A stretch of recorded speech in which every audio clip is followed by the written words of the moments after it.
If one was standing on the threshing floor but had no money at his disposal, he may say to his fellow, "This produce is given to you as a present." And then he says, "This is redeemed with the money that is in my house."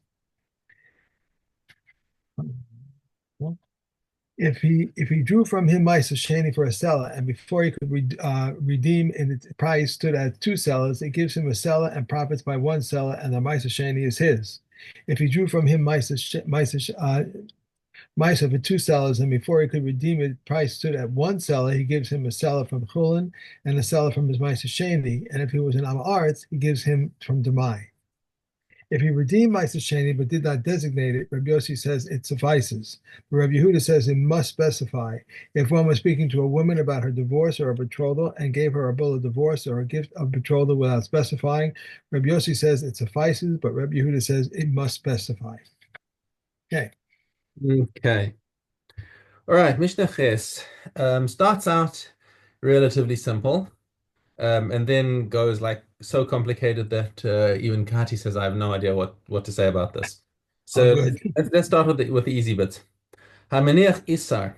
Okay, so he's got an Isar. An Isar is the value of 2 pundions. Is that right? Um, Isar is oh, sorry, it's a half a pundion. I beg your pardon, the other way around. A pundion is 2 isarim. Okay, so he puts aside an Isar. And this Isar is of Maaser Sheni. It's Maaser Sheni money, and he's going around and redeeming food for it in Yerushalayim. So he used achal alav chetzio. So he used half an Isar on Maaser Sheni. Mhm. V'halach l'makam echer, and he goes to another place, and suddenly he discovers that the value of his Isar has increased. Harehu yotze b'pundion, and now the Isar coin is actually worth the same value as a pundion. Or che'elulav od Isar. So now that it's worth more, the half that is still Maaser Sheni has now Mhm. become worth a half a pundion. In other words, basically an Isar, what used to be called an Isar's value. So he Right. so he can redeem some more money, some more Maaser Sheni with that.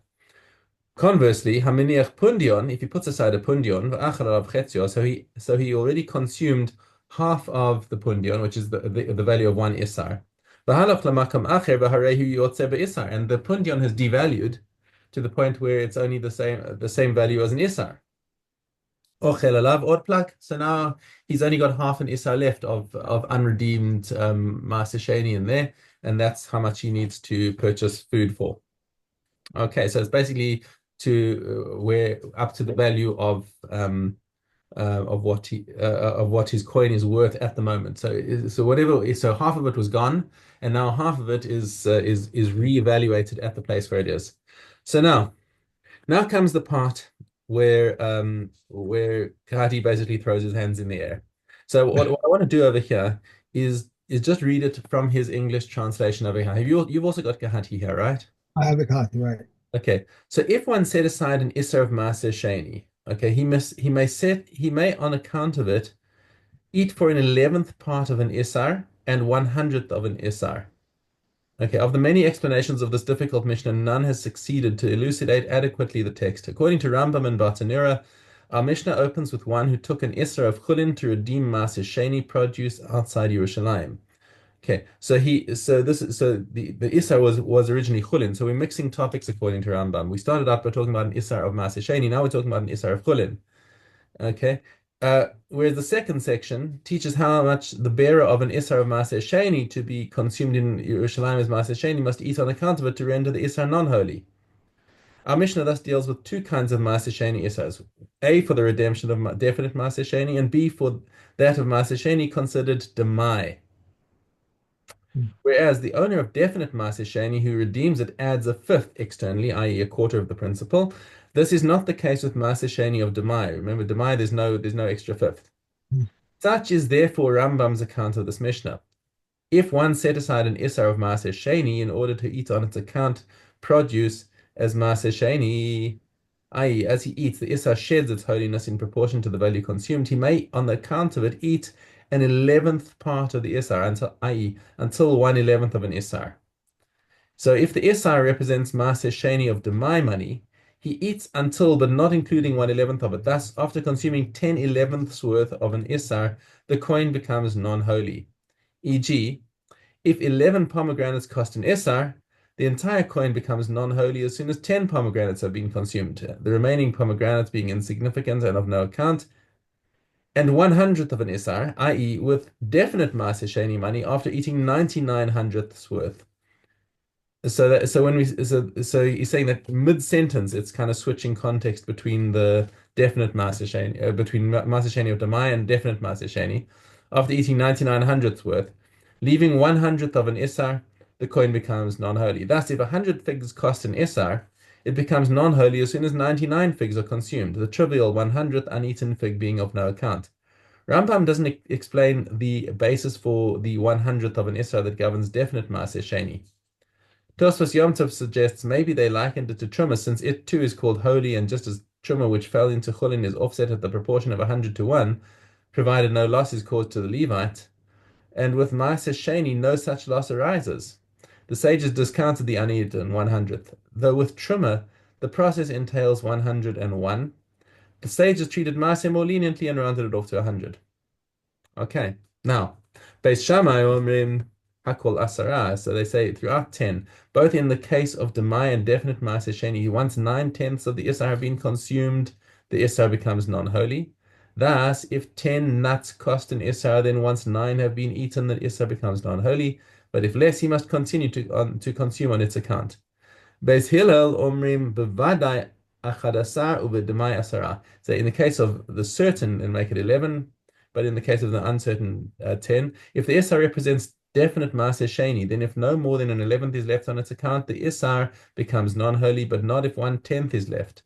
The reason is that if 1/11th of an Isar is left, then even with the additional fifth payable at the redemption of one's own Maaser, the total is less than a prutta's worth. An Isar contains 8 pruttas. An 11th of an Isar is 8/11th of a prutta, plus a fifth, i.e. a quarter of the principal is 2/11ths. The total is 10/11ths of a prutta, and whatever is worth less than a prutta is disregarded in cases of theft, benefit derived from holy things, or in any other circumstance. However, if 1/10th of the Isar, 8/10ths of a prutta, is left, then the additional fifth yields a prutta.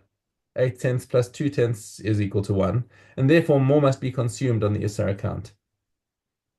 In the case of Demai, 10. So this is still Beis Hillel. If the Isar represents Maaser Sheni of Demai, then once no more than 1/10th of the Isar is left, it becomes non-holy, since no additional fifth is required when redeeming Demai, as is stated above, and 1/10th of an Isar is less than a prutta. Thus, Rambam says, according to Beis Hillel, if one sets aside a dinner of Maaser in order to consume the corresponding produce, then once he consumed so much that less than a prutta's worth is left, it becomes non-holy. To what does this apply? To Demai. Whereas definite Maaser becomes non-holy only if upon adding a fifth less than a prutta's worth is left, e.g. if less than 4/5 of a prutta's worth is left. I don't know about you, I didn't really follow it, but I think we're gonna just move on This is from. one of those examples that you said, this is like a theory. It's not really practical. How can you figure out all this stuff, right, when I you're mean, eating and everything? actually is talking about a very practical case of people who come into Yerushalayim with they're coming to Yerushalayim with their Maaser money, and they want to spend it, and how much, and after they spend a certain amount of this coin, at what point can they start saying that, okay, I've done my bit, and now they're giving their calculations, but the calculations are like really hard to follow. I, no kidding. So, so we're gonna leave it at that. Okay. Okay, Mishnah test. Kol ha'ma'os hanimtzaim harei elu chulin. So if you're walking around in Yerushalayim, and you find money lying on the floor, and so when you pick up money, it's finders keepers. There's no hashavas aveda by money, unless you saw it falling out of somebody's pocket and you see that they didn't have Yush yet. Okay, that's a technical point, but generally, if you find money, it's finders keepers. Okay, but now do you have to be concerned that this was Maaser money and now you have to go and spend it on Maaser Sheni produce? No, says the Mishnah, Hare elu chulin. You may assume that it's all chulin. Afilu dinar zahav im hakesef im hamaos. Even if you find a mixture of gold and silver and copper coins, which apparently people didn't used to do much. That they used to keep their denominations separate unless it was bundled together for Maaser spending. Okay, but even so, you don't have to be choshesh that this is Maaser Sheni. Matzah besochan cheres v'chatzuv alav Maaser. If you find inside it a potsherd, basically a post-it note of ancient times, and it says on it Maaser. Hare ze Maaser. Okay, so that's now got a label on it. Now, what would you have thought? You might have thought that that the thing came from a pot that was actually literally used for transporting Maaser, and it broke, and he kept the piece and whatever. And we say, nah, now you're stretching your luck.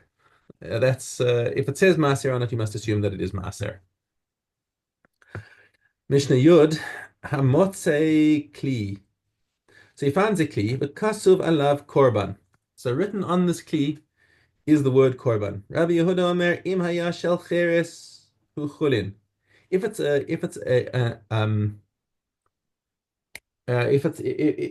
an earthenware jar, then you may assume that the jar itself is chulin, or shebesocha korban, but what is inside it is korban. In other words, dedicated to the temple. So if you find money inside it, that's money that was dedicated to the temple, and you have to give it to the temple. Okay, because if it's like if something is earthenware, that's you're not going to use that for it itself literally for korban. Okay. Im haya shel mateches. However, if this kli is a metal kli, who korban, then you say, oh, but this is not actually designated for kodshim because if it's used for kodshim, right? Let's say he's using it for cooking kodshim. That's for cooking shlamim. Right, you have a metal pot. You can cook shlamim in it. You obviously have to kasher it again to get rid of the taste of the nosar, but nonetheless it can be kashered, and therefore you must assume that the pot itself is korban umashi b'tzocha chulin. But what you find inside it could be chulin.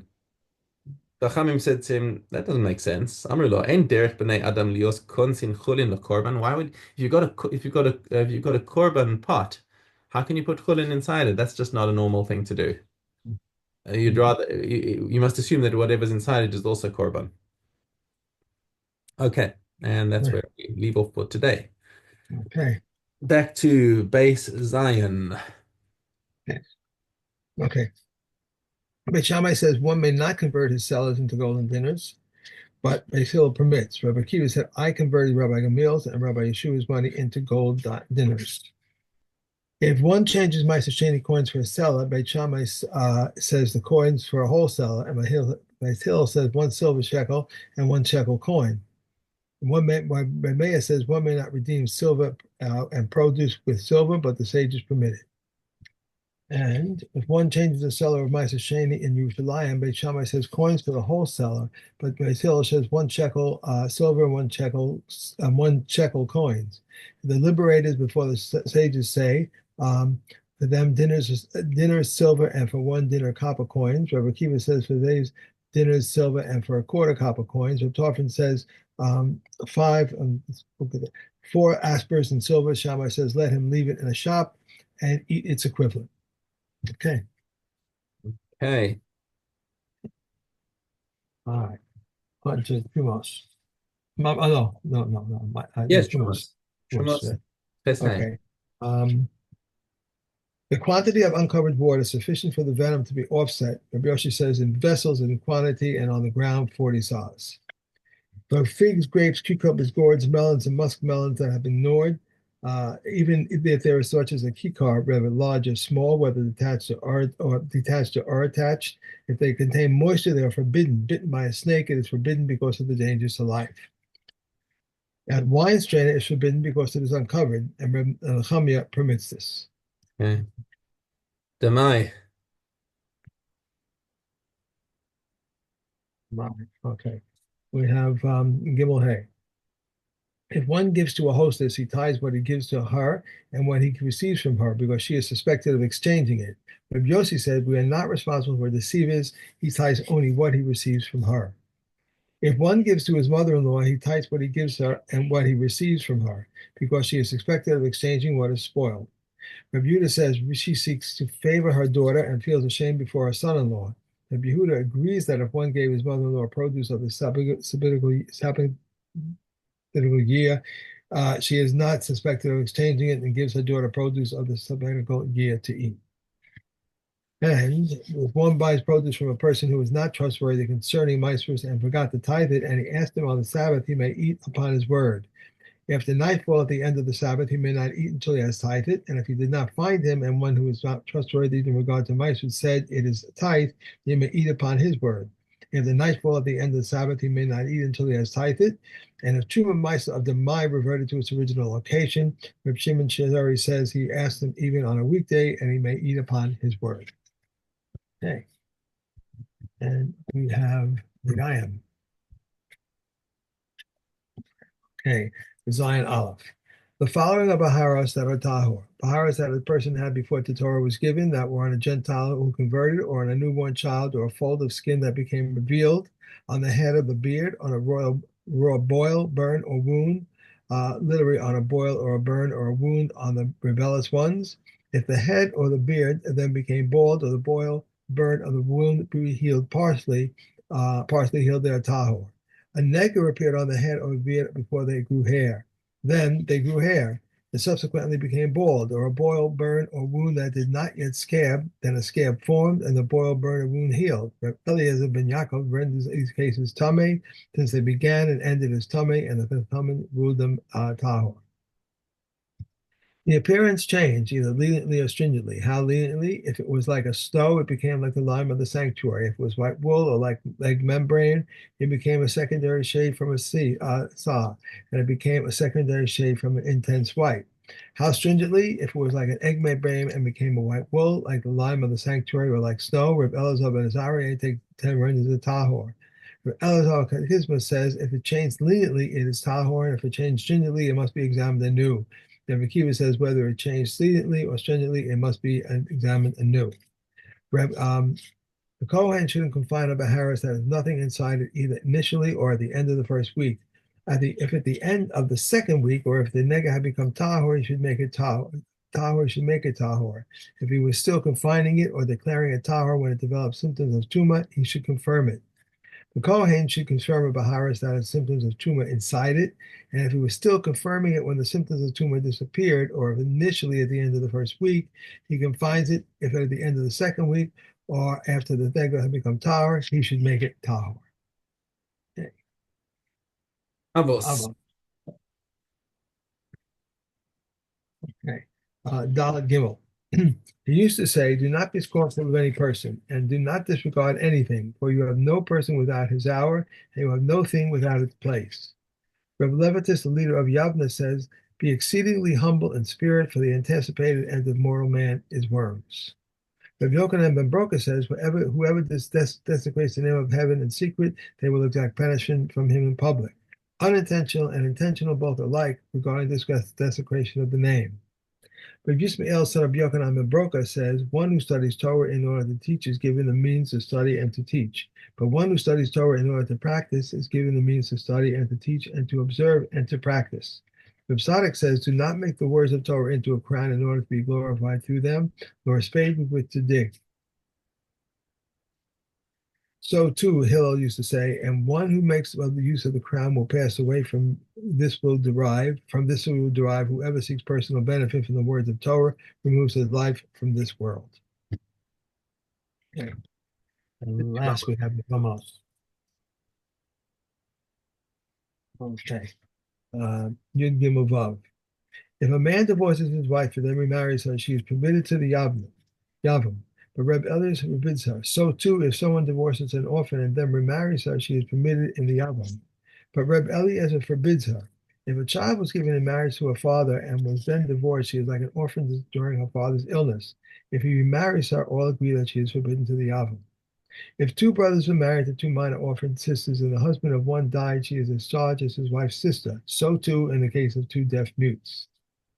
If one was an adult and one was a minor, if the minor's husband died, the minor is discharged as his wife's sister. If the adult's husband died, Reb Eliezer says we teach the minor to refuse him. Reb Gamliel says if she refused, then she did so, but if not, let her wait until he reaches adulthood. The other will then be discharged as his wife's sister. The viewer says, woe unto him because of his wife, and woe unto him because of his brother's wife. He must divorce his wife and perform chalitza with his brother's wife. If someone was married to two minor orphans and died, cohabitation or chalitza with one of them releases a co-wife. So too in the case of two deaf mutes. If one was a minor and one was a deaf mute, cohabitation with one does not release a co-wife. If it was competent and one was a deaf mute, cohabitation with a competent one releases the deaf mute, but cohabitation with the deaf mute does not release the competent one. If one was an adult and one was a minor, cohabitation with the adult releases the minor, but cohabitation with the minor does not release the adult. Yeah. Okay, that's it. Okay, great. Well, I guess we'll do